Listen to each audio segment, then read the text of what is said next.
Lady C, are you just a little bit jealous of Meghan Markle? Why would I be jealous of Meghan? Because she got a prince and you didn't. She won. Sorry, Narinder, give me a chance, please. Why would I be jealous of Meghan Markle? I live in a genuine castle. She doesn't. I have 70 auras. She doesn't even have one. You sound jealous. Why are you comparing yourself to a younger woman? You sound mad. Like, why are you comparing your tiaras? What you're doing is, what's happening here in the unconscious bias is you don't like the fact that the reason for the hateful toxicity that you spew, that people who don't like Meghan Markle. And you know what? People are you've got to look at yourself and see what you're writing and saying. You've got to understand that actually, Dan, do you not hear yourself and think, I sound ridiculous? That there's no reason for this. And you say she's a liar, she's this, she's that, she's that. It's like you're nitpicking. You know, you're just nitpicking for reasons that just aren't good enough. This isn't good enough for the hate she gets. It's ridiculous. Okay. Are you saying William and Kate have never lied? Lady C coming now. William and Kate have never lied. Is Meghan Markle racist? Of course she's racist. She's an absolute racist, and she's a race baiter. First of all, I have heard enough now, and I have heard enough now. When you use the word race baiter, that's just a weapon used to silence people who are criticizing or talking about their racism. So you are just trying to silence racism. Stop that. I will not have that. You've not experienced racism, and you don't know what you're talking about. And you're calling Meghan Sussex a racist. But you want to call the royal family racist. I'm not going to stop. I've had enough of your nonsense, and you're going on and on and on. This is absolutely ridiculous. You're being allowed, and you've been given an absolute green light here to go on and on about how she's a racist, he's a racist, she's a racist. But when you don't see your own unconscious bias, it's absolutely so ridiculous, Lady Campbell. You are weak and you are pathetic, actually. They didn't expect Narinder Kaur to bite back. Not like that. Not with that fire. Not with that clarity. But she did. And it sent shockwaves through every polished, scripted corner of Dan Wootton's toxic circus of a show. Hello, my beautiful fam. Welcome to the channel. Here, we celebrate Harry and Meghan. Please subscribe today and be part of this community. Let's dive in, shall we? When Lady Colin Campbell shrieked, "Shut up! Meghan Markle is the racist!" She didn't come with an argument. She came undone.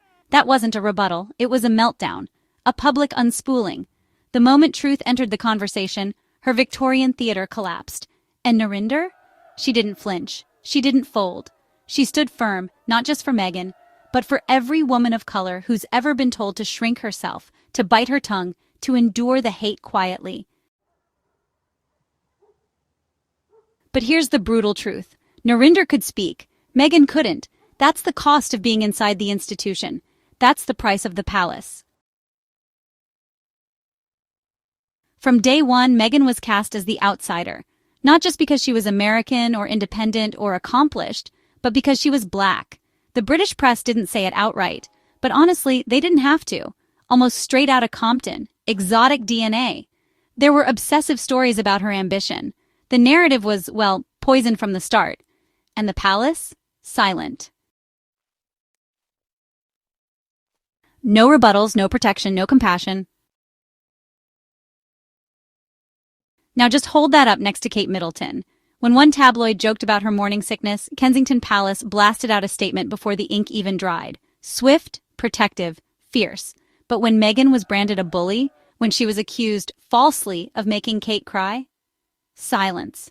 Even after the truth came out, even after Meghan revealed Kate had actually made her cry, the firm let that lie rot in public. For years. Damaging, dismissive, deliberate.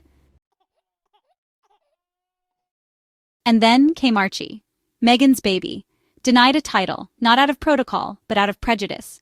A title that would have guaranteed security, safety, protection. And what did the royals say? They had concerns about how dark his skin might be. Let that sit with you. A royal institution concerned about the skin tone of an unborn child. Tell me again how this isn't about race. And let's pause here to really expose the man who gleefully platformed and poured fuel on all of this, Dan Wootton.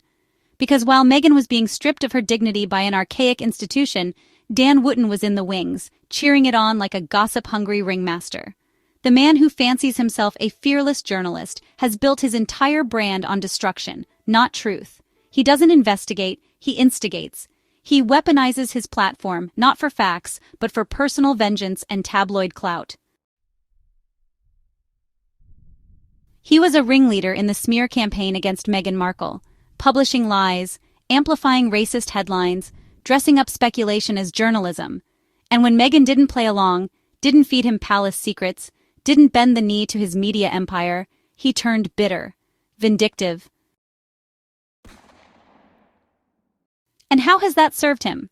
Let's count the failures, shall we? Suspended from GB News over serious misconduct allegations.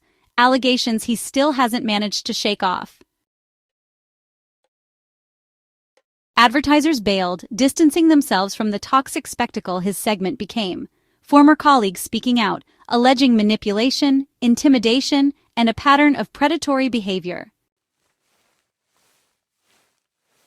And now, Dan Wootton's own name is smeared in the very scandalous ink he used to destroy others. He tried to brand Meghan as dishonest, yet he's the one tangled in investigations. He mocked her for seeking help, yet he's the one now watching his own platform unravel. He laughed at Harry for stepping back from royal life, yet he's the one getting side-eyed by his own industry. Dan Wootton is not a journalist. He's a wrecking ball in designer loafers, bulldozing reputations for retweets. His entire career is built on exploiting the pain of others, then crying free speech when he's called out. And now that karma's circling back, the meltdown is glorious, because the truth he tried to bury is finally shouting back, and it's louder than any GB News panel could ever be. Now cut to Lady Colin Campbell, who, in the middle of a serious, soul-bearing conversation about racism and abuse, pipes up with, "I have more tiaras than Meghan." That wasn't a defense. That was a disaster. That wasn't class. That was desperation. A woman clinging to dusty heirlooms and delusions of grandeur as if a trophy case of rhinestones could somehow erase the reality of Meghan's lived experience. Lady C, are we supposed to be impressed that your closet sparkles more than Meghan's ever did? That you collect tiaras like Pokemon while Meghan was out here collecting broken hearts, shattered by an institution that refused to protect her? Let's get something straight. Meghan didn't enter that family for fashion or fame. She entered it with dignity, with purpose. She showed up ready to serve, to work, to bring change, but instead she was chewed up and spit out by a system that couldn't handle her shine unless it came with silence. So, no, Lady C, your tiaras aren't a rebuttal. They're a relic, a dusty symbol of everything Meghan refused to become.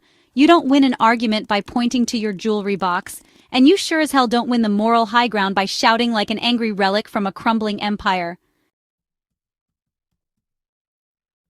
And Dan Wootton? Let's talk about him too. Oh wait, we already did. And what a disaster that legacy is shaping up to be. Because Meghan didn't suffer in silence, so people like Dan Wootton could turn her trauma into tabloid fodder. She suffered because an ancient institution and its media machine couldn't handle a black woman walking in with grace, intelligence, and boundaries. They wanted obedience. She gave them honesty. They wanted submission. She gave them substance. They wanted silence. She gave them Oprah. Lady C's rant was never about justice. It was about jealousy. It was about a woman who sees Meghan's global resonance and knows deep down no collection of dusty tiaras can match that. Meghan's legacy won't sit in a glass cabinet. It will live in the girls she's mentored, the women she's inspired, the lives she's changed. So go ahead, Lady C, count your tiaras, parade them, dust them off for the next panel. Meanwhile, Meghan is out here counting the impact she's making. The food banks she's supported, the mothers she's helped, the girls she's uplifted. That's power. That's royalty. Narinder saw that. She stood on that panel not just to defend Meghan, but to dismantle the narrative that Dan Wootton and his tired cronies have clung to for years, a narrative built on racism, coded language, and selective outrage. And when Lady C screamed, "Meghan's the racist," all it did was show the lengths to which some will go to protect a crumbling hierarchy.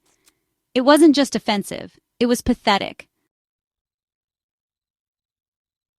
Because the empire isn't falling because of Meghan. It's falling because it refuses to evolve. It clings to relics, to illusions, to women screaming over tiaras while real queens walk away, graceful, grounded, unbothered. Meghan doesn't need a palace to be royal. She doesn't need diamonds to shine. And she sure as hell doesn't need to sit through another panel of bitter aristocrats cosplaying as truth-tellers. And thanks to voices like Narinder's, the tide is turning. Scene 12, A Reckoning. This wasn't just a takedown, it was a reckoning. Because the old playbook, it's not working anymore. And people like Dan and Lady C, they're not leading the conversation. They're getting left behind by it. Let them scream, let them count crowns. The truth, it's already moved on.